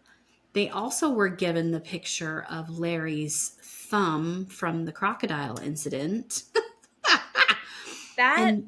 They said the photo was clearly a gunshot wound because they could see gunpowder residue on Larry's thumb. And it was a circle. It was like he took a circle out of his thumb. Yeah. They said and then that black was ridiculous. And didn't they say he's still to this day getting $30,000 a month? Even in prison, yes. Even in prison. Mm-hmm. What? And then they have, Brian, the bartender, calling the FBI saying he shouted this out in the middle of the restaurant. They have... I don't know that I would... good for Brian. Sure. Brian's a good dude. I don't know that I would have thought to call the FBI. I'm just trying to think of times that I went back when I was a bartender. Yeah. People say weird shit when they're drunk. And now I'm like, was there something I should have called the FBI? And even Brian said every time that they were in the steakhouse, right, there was no mention of an ex-wife or a wife that died or any sort of Bianca talk at all. So he never knew that Larry was married before or even was involved with anyone other than Lori. The first time he heard about Bianca. Right. So then they, hear about the story from the staff member about Lori giving Larry this ultimatum because looking into Larry's background, they find out that, Larry is with Lori and they want to find out if Lori knew anything about the murder, if Lori knew, right, there was planning, if Lori asked him to do it, if Lori helped him cover it up, and, any of these things. But they have the staff member and this story that she claims happened with Lori, saying that she gave Larry a year to get rid of Bianca. And that story I thought was so interesting too, because she was like, we weren't really friends. She was like, brought a bottle of wine and was like, hope you like red. I need to tell you some tea. Yeah. And she's like, why are you telling me this? Yeah. Meanwhile, and everyone has described the relationship with Lori in the office as Lori's scary. Yeah. Lori's cold. Yeah. Lori has no friends. Yeah. Lori's sleeping with the boss, pretends she doesn't work here in case his wife calls. Right. And it's interesting to me that Lori had this moment of, I am going to explode.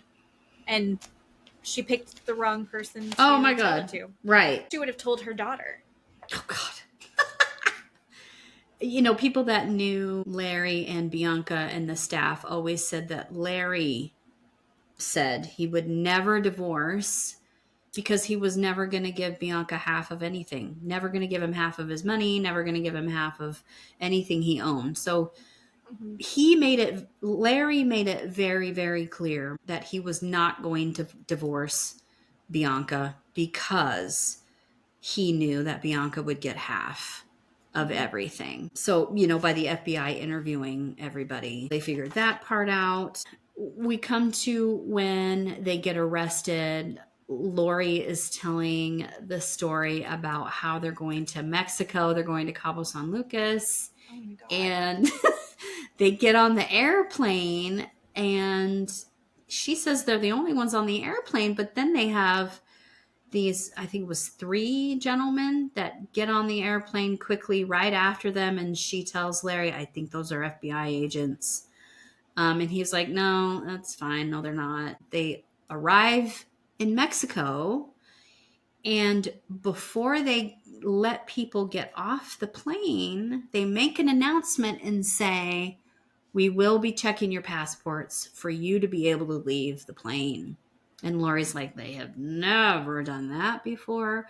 Everywhere we've been, that no one has ever said that before. And she's like, I knew those men were FBI agents. They make this announcement. She goes, I think something's going on. So she said, I get up first. I show them my passport. They let me go. Larry's behind me, and they immediately arrest him. There's Mexican police there, and they say, we got him, and they arrest Larry in Mexico and take him away. And she said that's how that happened. But that was 5 years, ended up being 5 years after Bianca's murder. So they show us these phone calls between Larry and Lori all the time about random, right, things. They really don't have any context, but they're back and forth about how they miss each other, or how are you doing, or I love you, or their vibe yes, is so weird though. Yes. Because it's either her fawning over him. Yes. And him being like, oh, sweet baby girl. It's Yeah. gonna be okay. We're all right. Yeah. Don't be specific in what you're talking about, because this is a recorded line. Yeah. And then also other times where he's like, yeah, this all fucking sucks. And this is bad. Yeah. And she's like, well, what do I need to do? What can I do? And he's like, you're not helping. And then she'll turn on him. It was this really chaotic energy between them. Granted, who knows how it was edited, but her vibe towards him is that she's, I think, very possessive of him. Felt very entitled to the life that she had now become accustomed to with him. Yeah. And also, she still, I think, to this day is probably totally in love with him. Oh, I think so. Still loves him. Yeah, I think so. But like I said, the FBI has arrested Larry. Now they're starting to look into Lori more. And they show us this graph of how much money that Larry has given Lori over the years. And I mean, I wrote it down, like $20,000 in 2014, $60,000 in 2015. In the year that he murdered Bianca, he gave her $75,000. I mean, and this is outside of the business. Yeah. This is how Jesse from the Valley has friends. Yeah. Listen, I think that Larry's a bad guy. I would be his friend for that kind of money. I mean, if it's just coming in. Yeah. Just kidding. No, I wouldn't. He's terrible. I mean, Lori starts to downplay their relationship again. Yes. And says, look, we're not in a relationship. We don't show up to work together. We don't leave work together. We're not in this relationship.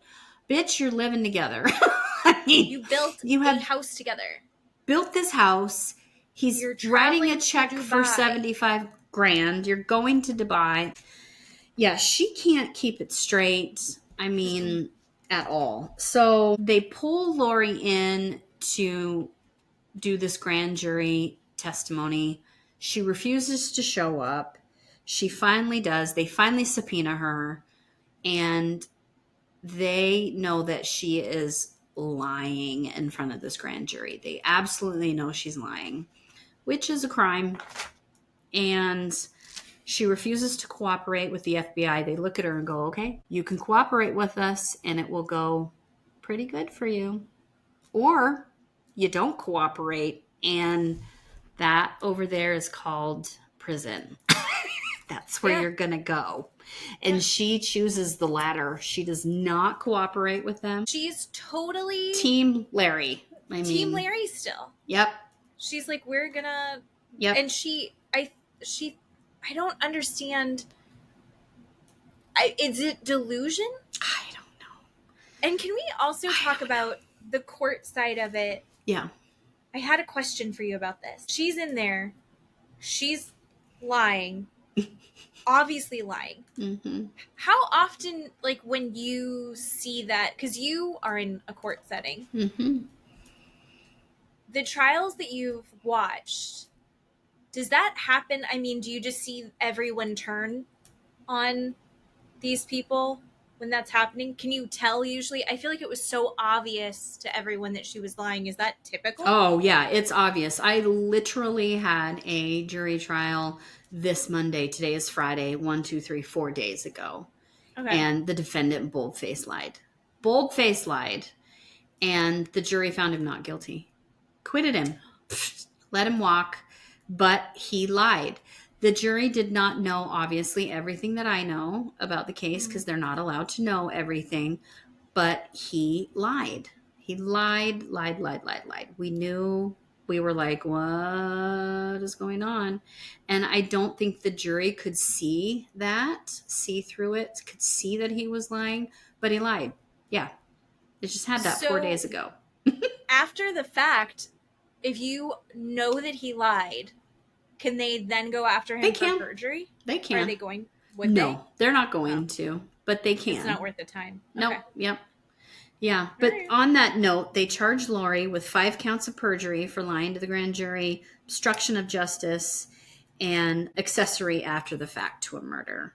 So she, for Pete's sake, we go back to her daughter, and her daughter is saying, Lori's innocent. She's the best person on the planet. And my mom was telling the truth the whole time. She doesn't know anything. She doesn't know anything. She's just dicking it down with Larry and doesn't know anything. So it's so crazy to me.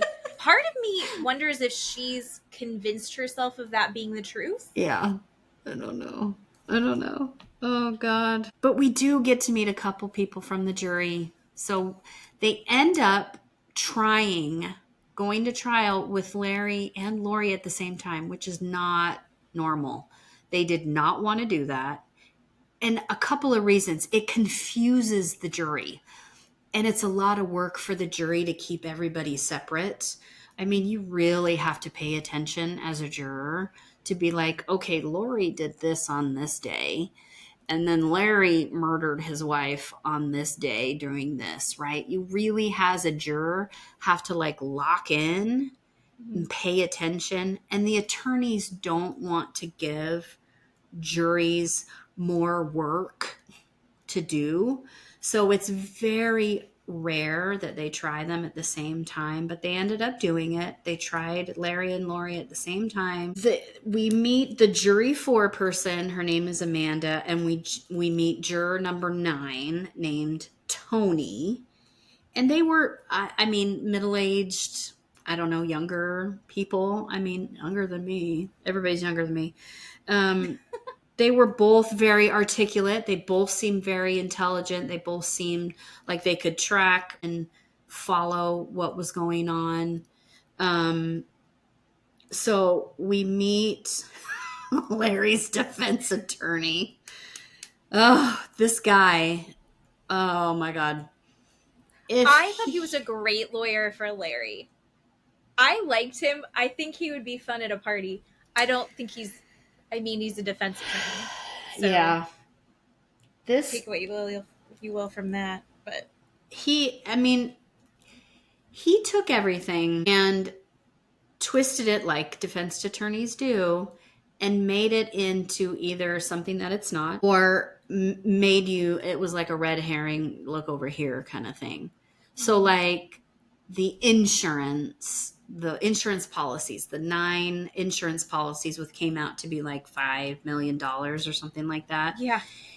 His argument to the jury was, it wasn't like he took it out a month ago. He took it out over years worth of time. Years and years and years. He took out these 9 insurance policies. So, I mean, if like he took it out a month before he killed her, then maybe. But he took it out years and years and years. Dude, that is not good enough. He still took out $5 million on his wife. He still did it. See, that's what I mean about they twist it. They confuse the jury because we listened to Tony and Amanda and they're like, yeah, he totally was like, well, he didn't take it out a month before he murdered her. So I totally believe. And you're just like, oh my God. Oh my fucking God. Right? You're like, no. There's 9 insurance policies. No. Don't go there. So then, right, he says, okay, so now he has $5 million. He doesn't touch the money. He puts it in a trust fund. Okay. I don't know that I believe that because where did he get all of the money to build all this house? And like I said, the furs and the purses for Lori. Where did he get the money? And going out to dinner to spend $1,000 on yourself at one dinner just on yourself? He said, Larry said the money was for his kids. His kids are adults. Why are you putting it in a trust if your children are adults? Give them the money. Give them the money, Larry. Why are you putting it in a trust? That is a huge red flag to me. But the jurors are like, oh, well, I put it in a trust. That's pretty good, right? And you're like, no. What are you doing? Stop listening to him. He's doing all of this sideshow bullshit over here going, look at me. My favorite one that he came up with was the bartender. Yeah. The music went quiet for a moment. Yep. And that's when he said, I killed my wife for you. He's like, but what did he say right before it? We don't know. The music was loud. He could have said, people think I killed my wife for you. Could have said that. Something like that. He could have said a whole bunch of other things that put it in better context. I mean, he's a clever guy. That guy is a good lawyer. Yeah. But here's the thing. Here's defense attorney, and the jury is right here. The jury is right inside this defense attorney's hand, just slopping it up. They are right there. They even said, look, we loved this guy. We believed everything he said. We were going to find Larry not guilty. Not guilty. We were all like, we totally not guilty. And then what happens? We have talked about this before. With who? Hussein.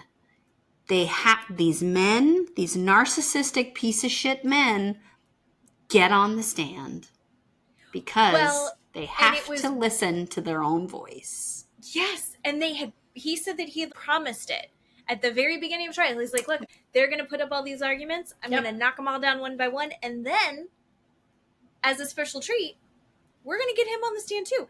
And I love that it's because Larry genuinely thinks I am so good on camera. And I say that as someone where I'm like, I am so good on camera. I love being on camera. I love being on TV. I love that anyone would listen to me. But I'll tell you right now, if I do something terrible to get myself into that prison that Jen Shaw is in, and I'm going to be hiring the same lawyer that Larry had, I am not going to get on the stand. If you know anything, it's don't get on the stand. My God. Don't open your mouth. Yeah, you keep your mouth shut. I've watched enough Judge Judy to know you give as little information, only the most important, and then you keep your mouth shut because anything else you add is going to piss somebody off. Yep. All the attorneys in the room, the defense attorney and the FBI were like, fuck. They're going to find Larry not guilty. Everybody knew it. Just looking at the jury and how they were responding. And even the jury were like, yep, we were going to find Larry not guilty. And then Larry gets on the stand and opens his stupid mouth. And that's what Amanda and Tony said Larry was his own downfall. If Larry had not testified, they probably would have found him not guilty because he did himself dirty. He dicked his own self down. I mean, he just so bad. So bad.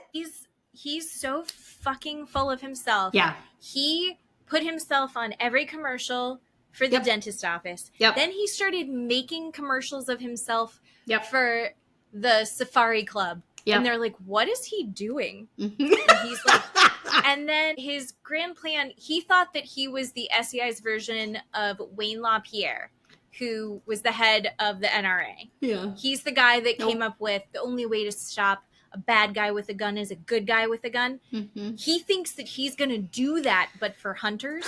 Like he told people that. Yeah. And then he even said himself that his goal was to become a news correspondent. Yeah. A Fox correspondent. Yeah. He thinks he's it. Yeah.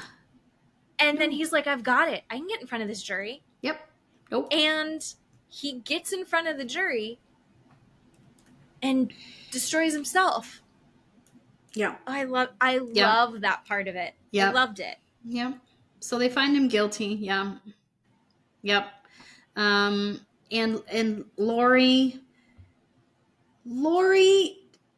does not do herself any favors. We really don't get to see a lot of her trial, but she does not show any remorse at all for Bianca or for the kids. Like we've said before, she basically said, look, I didn't do anything. I'm not a violent person. I'm not going to say I'm sorry for something I didn't do. But they find her guilty of accessory to murder, and they sentence her to 17 years in a federal prison. So that's why she is there. And everybody is just outraged. People are saying drug dealers get less of a prison sentence than Lori gets. But literally to this day, Lori has never, like I mentioned before in the beginning, no remorse for these children, has never said sorry, has never acknowledged these children's existence, has never apologized for even having this affair with Larry, knowing that he was married. But it is all about Lori, how everything was taken from her, how her life was stolen from her, how she doesn't have the same things that she had, all of these great, wonderful, expensive things. She doesn't have that anymore. I mean, what kind of a sick person just does woe is me when someone is dead?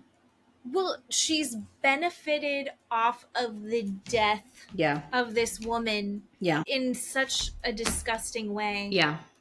I will say she does look better without all the fillers. Yeah. I think. Yeah. So at least that's going well for her. Yeah.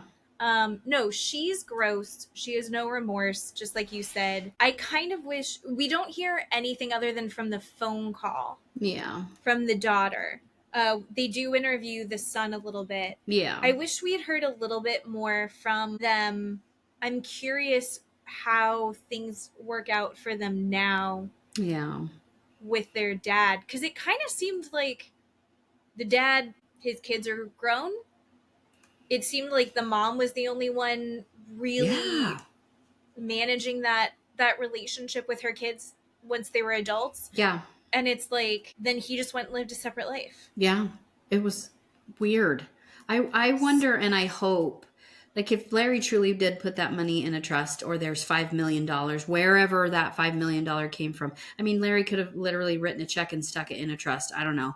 But if those kids have that money now, finally, I mean, if that's what Bianca wanted them to have, if they finally have that money, but, I don't know.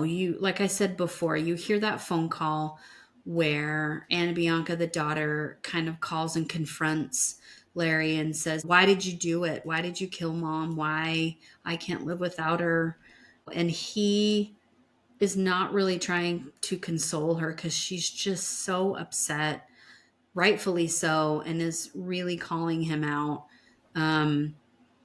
And he has no response to her, and it's gross. I would think that they probably don't have a relationship. She probably can't handle being around him because she was so emotional with it. But he's in prison. He's got a life sentence. He's not getting out. She's got 17 years for something she doesn't believe that she had anything to do with, and it's just woe is me. Yeah, that's the end of their story. Yeah. I think I'm not. The things that stand out to me still are he still doesn't agree. I think probably because he's going to be appealing, right? Oh, yeah. Mm-hmm. Forever. Yeah. He still hasn't said, yes, I did it, or I Yeah. did anything. Yeah. He was on the stand fake crying. Yeah. Quite a bit, Yeah. which was uncomfortable. And Lori, I think, is still in love with him. Yeah. Yeah. We hear a phone call where they're talking, I guess, prison to prison, and they're trying to hang up, and she says, okay, goodbye. And she says, I hope not forever. And he says, yeah, this is forever. We're not going to talk again. And they do have a little disclaimer where they say that they don't have any communication anymore between Larry and Lori. So I don't know. But he was the one that said he broke up with her. He broke up with her, yeah. Which is so wild. Yeah. Yeah. Lori. I know. You're thirsty. Ugh. It's embarrassing. Mm-hmm. Ugh. Well, that one was pretty awesome. It was good. It was really good. We'll figure out another one for next time. I had something popped into my head and I wanted to ask you about it. Oh, are you watching any of the Cardi B trial? Yes. Are you watching it too? I have seen little flashes of it, and if that doesn't become a TV drama down the road at some point, her on the stand is hilarious. She's like, my because favorite. I was pregnant, hello. And he's like, hello. I'm right, hello again. And one of the things that you had said, I've seen her on the stand, mm-hmm. and I've seen her gynecologist on the stand. Because apparently this all happened in a gynecologist's office or something. I don't totally understand. But the gynecologist saw the fight. And we were talking earlier about thinking about what you're saying and having the pauses. Yeah. And this gynecologist, I want to go to him. He seems amazing. And because the lawyer is like, you're just saying that because you have to side with whatever Cardi B says or else you'll lose all of your celebrity clients. And he goes, no. And the lawyer had before asked him, did you see Cardi B hit her? Did you see Cardi B do this? Did you see Cardi B do that? Did you hear her say this? And he's going, no. Like, no pauses, just re-answer. And then he's like, you're just doing this because of your celebrity clients. And he goes, I don't care who my client is, if they're a celebrity or not a celebrity. I want them to know that when they come to my office, it's a safe place and that I'm going to be honest and truthful and keep things as safe and blah, blah, blah. But I can't remember exactly how he said it, but it was so eloquent and so quick and so fast. I was like, I believe him. Yes. He is amazing. Yes. And I was like, this is a totally different version of someone on the stand than what I saw Larry doing. Oh, and yes. I was like, oh, I love that.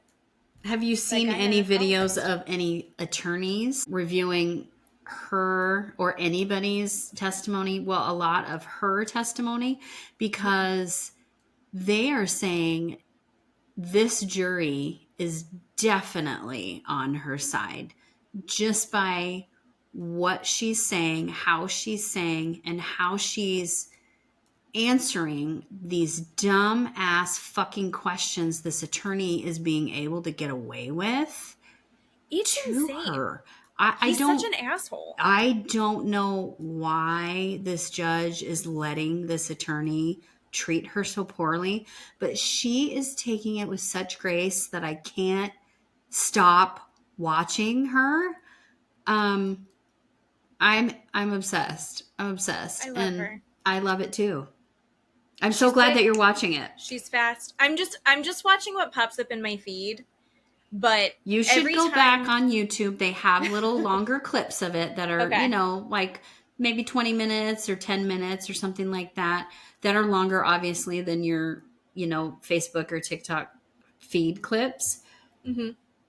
Unbelievable and completely worth it. I will tell you right now. I don't know too much about Cardi B.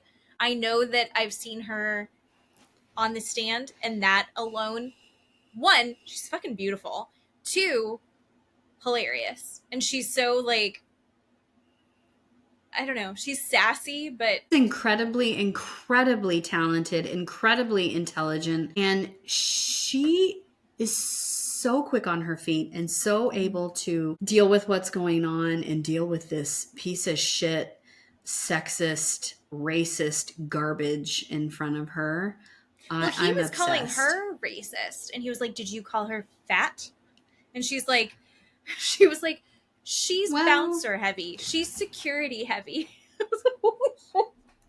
Well, she's like, well, I was 130 pounds at the time.